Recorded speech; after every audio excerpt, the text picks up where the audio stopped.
ආයුබෝවන් හැම දෙනාටම. ඔන්න අද මම හවසට තේ කප් බොන්න රසම රස කප් කේක් හදන්න තමයි ලෑස්ති වෙන්නේ. ගෙදර තියෙන දේවල් පාවිච්චි කරලා හරිම ලාභෙට මම මේ කප් කේක් එක හදා ගන්නවා. හරිම රසයි හොඳ සොෆ්ට් එකට මේ කේක් එක තියෙනවා. අපි එහෙනම් බලමු.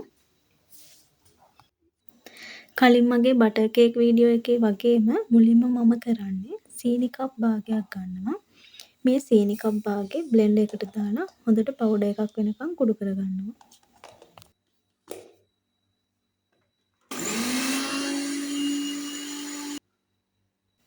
හරි ඔන්න මේ විදිහට මම සීනි ටික කුඩු කරගන්නවා. මම කප් කේක් එකට ගන්න මාගරින් ඔයගොල්ලන්ට බටර් ගන්න පුළුවන්. මෙතන මාගරින් කප් භාගයක් තියෙනවා. මේ කප් භාගයත් අපි බැටර් එක හදාගන්න භාජනයට දාගන්නවා. මුලින්ම ඇස්ට්‍රා ටික මේ විදිහට විස්ක් එකෙන් පොඩ්ඩක් පොඩි කරගන්නවා.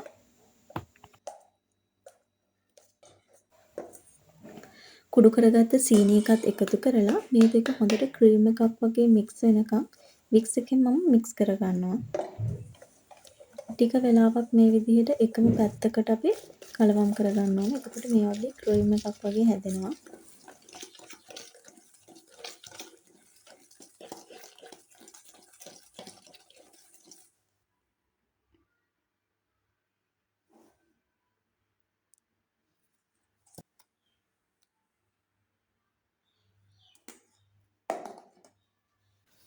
මම මේ වගේ පොඩි බිත්තර දෙකක් ගන්නවා.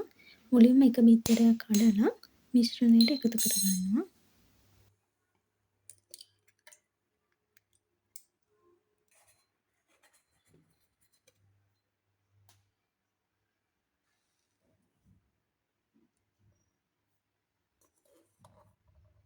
පළවෙනි බිත්තරේ එකතු කරලා මේ විදිහට ටික වෙලාවක් කලවම් කරගන්නවා.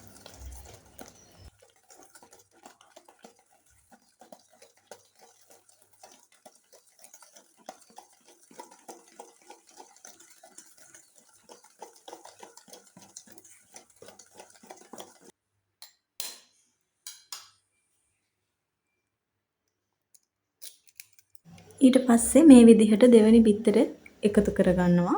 එකතු කරගෙන මිශ්‍රණය හොඳට මම ටික වෙලාවක් කලවම් කරගන්නවා.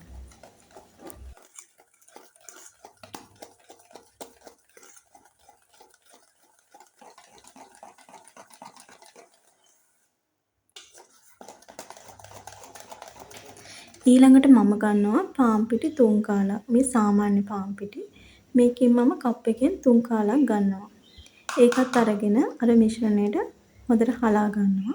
ඒ වගේම චොක්ලට් පවුඩර් වලින් කාලක්. කප් එකෙන් චොක්ලට් පවුඩර් කාලක්. හතරෙන් එකක් අරගෙන ඒ වගේම බේකින් පවුඩර් වලින් තේ හැන්දකුත් අරගෙන මේකත් කලින් වගේම මිශ්‍රණයට හලා ගන්නවා.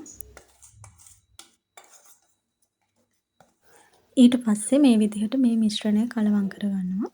එකම පැත්තකට ටික වෙලාවක් කලවම් කරගන්නවා අපි බැටර් එක හදාගන්න.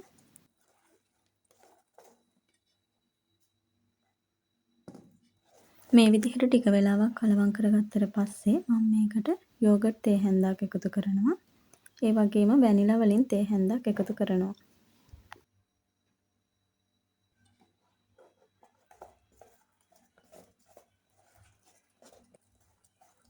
ඊට පස්සේ තව ටික වෙලාවක් කලවම් කරලා මේ විදිහට බැටර් එක හදාගන්නවා.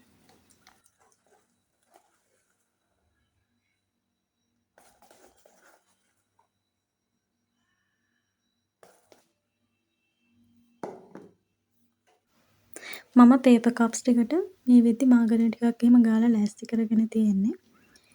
මට කප් කේක් ට්‍රේ එකක් නැති නිසා තව පේපර් කප් එකක් අරගෙන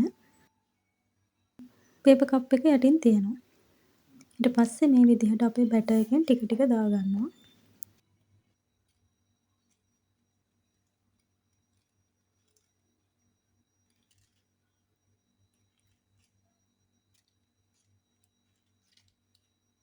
මම මේ විදිහට පොඩි චොක්ලට් කෑලි ටිකක් මේ කේක් එක උඩින් තියනවා.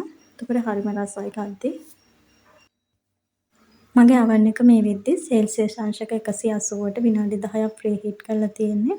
අපි oven එකට මේ ටික දාලා ගමු. ඔන්න විනාඩි 25කට පස්සේ මගේ කප් කේක් බේක් වෙලා තියෙනවා. මේ කේක් එක හොඳ සොෆ්ට් එකට තියෙනවා. හරිම රසයි.